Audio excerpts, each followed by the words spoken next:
നമസ്കാരം.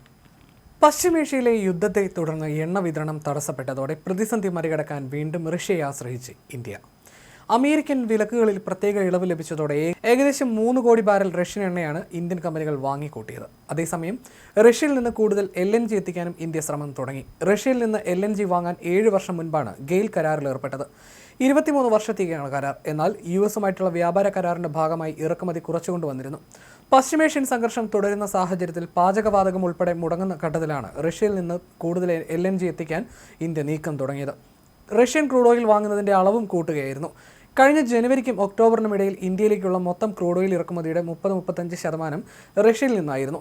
ഡിസംബറോടെ ഇത് 25%-ന് താഴെയായി. US ഇളവ് നൽകിയതിന് പിന്നാലെയാണ് റഷ്യയിൽ നിന്ന് ക്രൂഡ് ഓയിൽ വാങ്ങുന്നത് ഇന്ത്യൻ കമ്പനികൾ കുത്തനെ കൂട്ടിയത്. ഇതിനകം 3 കോടി barrel Russian crude oil India വാങ്ങിയതായി ബ്ലൂംബർഗ് റിപ്പോർട്ട് ചെയ്തു. 20 ലക്ഷത്തോളം ബാരൽ യൂറൽസ് ക്രൂഡ് ഓയിലുമായി 3 കപ്പലുകൾ ഇന്ത്യൻ തീരത്തെത്തിക്കഴിഞ്ഞു. ബാക്കിയുള്ളവ ദിവസങ്ങൾക്കകം എത്തും. അമേരിക്കയും ഇസ്രയേലും ഇറാനിൽ നടത്തിയ ആക്രമണങ്ങളെ തുടർന്ന് ഗൾഫ് മേഖലയിൽ നിന്നുള്ള എണ്ണ വിതരണത്തിന്റെ പ്രധാന പാതയായ ഹോർമുസ് കടലിടുക്ക് ഏതാണ്ട് പൂർണ്ണമായും അടഞ്ഞ അവസ്ഥയിലാണ്.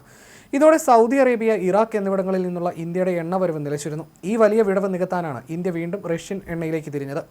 അമേരിക്കൻ ഇളവ് ലഭിച്ചതിന് പിന്നാലെ സ്പോട്ട് മാർക്കറ്റിൽ വിൽക്കപ്പെടാതെ കിടന്നിരുന്ന മുഴുവൻ റഷ്യൻ എണ്ണയും ഇന്ത്യൻ ഓയിൽ കോർപ്പറേഷനും റിലയൻസ് ഇൻഡസ്ട്രിയും ചേർന്ന് സ്വന്തമാക്കി. ഈ എണ്ണ കപ്പലുകളിൽ കയറ്റിയ നിലയിലും വലിയൊരു ശതമാനം ഏഷ്യൻ സമുദ്രപരിധിയിലും ആയിരുന്നു ഉണ്ടായിരുന്നത്. മുൻപ് കുറഞ്ഞ വിലയ്ക്കായിരുന്നു റഷ്യൻ എണ്ണ വാങ്ങിയിരുന്നതെങ്കിൽ ഇപ്പോൾ ലണ്ടനിലെ ബ്രെന്റ് നിരക്കിനേക്കാൾ ബാരലിന് $2 മുതൽ $8 വരെ അധിക തുക നൽകിയാണ് ഇന്ത്യ ഇത് വാങ്ങിയത്. യൂറൽസ്, ESPO, വരാൻഡെ തുടങ്ങിയ വിവിധ ഇനം റഷ്യൻ ക്രൂഡ് ഓയിലുകളാണ് ഈ കൂട്ടത്തിലുള്ളത്. സർക്കാർ ഉടമസ്ഥതയിലുള്ള ഇന്ത്യൻ ഓയിൽ ഏകദേശം 1 കോടി ബാരലും റിലയൻസ് അത്ര തന്നെ അളവിലും എണ്ണ വാങ്ങിയെന്നാണ് ലഭിക്കുന്ന വിവരം. എന്നാൽ ഇരു കമ്പനികളും ഇതിനോട് ഔദ്യോഗികമായി പ്രതികരിച്ചിട്ടില്ല. മാർച്ച് 5-ന് മുൻപ് കപ്പലുകളിൽ കയറ്റിയതും ഇന്ത്യൻ കമ്പനികൾ വാങ്ങി ഇന്ത്യയിലേക്ക് തന്നെ കൊണ്ടുവരുന്നതുമായ എണ്ണയ്ക്കാണ് അമേരിക്കൻ ഭരണകൂടം പ്രത്യേക ഇളവ് അനുവദിച്ചിരിക്കുന്നത്. ഈ പ്രഖ്യാപനം വന്നതോടെ സിംഗപ്പൂരിലേക്കും ചൈനയിലേക്കും പോയിക്കൊണ്ടിരുന്ന പല എണ്ണക്കപ്പലുകളും പാതി വഴിയിൽ വെച്ച് ദിശ മാറി ഇന്ത്യയിലേക്ക് തിരിച്ചു. റഷ്യയുടെ പടിഞ്ഞാറൻ തുറമുഖങ്ങളിൽ നിന്ന് യൂറൽസ് എണ്ണയുമായി സിംഗപ്പൂരിലേക്ക് പോയിരുന്ന മൈലോ, സാറ എന്നീ കപ്പലുകൾ ഇപ്പോൾ ഇന്ത്യ ലക്ഷ്യമാക്കിയാണ് നീങ്ങുന്നത്.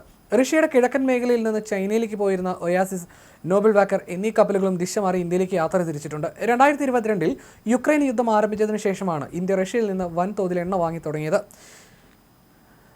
ഇറാനും ഇസ്രായേൽ US സഖ്യവും തമ്മിലെ യുദ്ധ പശ്ചാത്തലത്തിൽ രാജ്യാന്തര എണ്ണ വില ബാരലിന് $100 കടന്നു മുന്നേറിയപ്പോഴാണ് ഇന്ത്യക്ക് ട്രംപ് ഭരണകൂടം താൽക്കാലിക ഇളവ് അനുവദിച്ചത്. കടലിൽ കപ്പലുകളിൽ കെട്ടിക്കിടന്ന എണ്ണ ഏറ്റെടുക്കാൻ മാത്രമാണ് ഇളവെന്ന് US വ്യക്തമാക്കിയിരുന്നു. യുക്രൈൻ യുദ്ധത്തിന്റെ പശ്ചാത്തലത്തിൽ റഷ്യൻ എണ്ണയ്ക്ക് US-ഉം യൂറോപ്യൻ യൂണിയനും ഉപരോധം ഏർപ്പെടുത്തിയപ്പോഴായിരുന്നു ഇന്ത്യ ഡിസ്കൗണ്ട് വിലയിൽ റഷ്യൻ എണ്ണ വാങ്ങി തുടങ്ങിയത്. ഇക്കാരണത്താൽ US ഇന്ത്യക്ക് ഇരട്ട തീരുവ ചുമത്തിയിരുന്നു. പിന്നീട് ഈ വർഷം ആദ്യം ഇന്ത്യ-US വ്യാപാര കരാർ ധാരണകൾക്ക് പിന്നാലെ ഇന്ത്യ റഷ്യൻ എണ്ണ വാങ്ങുന്നത് അവസാനിപ്പിക്കുമെന്ന് ട്രംപ് പ്രഖ്യാപിക്കുകയായിരുന്നു. 2024 മധ്യത്തിൽ പ്രതിദിനം 2 ദശലക്ഷം വരെ റഷ്യൻ എണ്ണ വാങ്ങിയിരുന്ന ഇന്ത്യ ഈ ഫെബ്രുവരിയിൽ ഇത് 1.06 ദശലക്ഷം ബാരലാക്കി കുറച്ചിരുന്നു.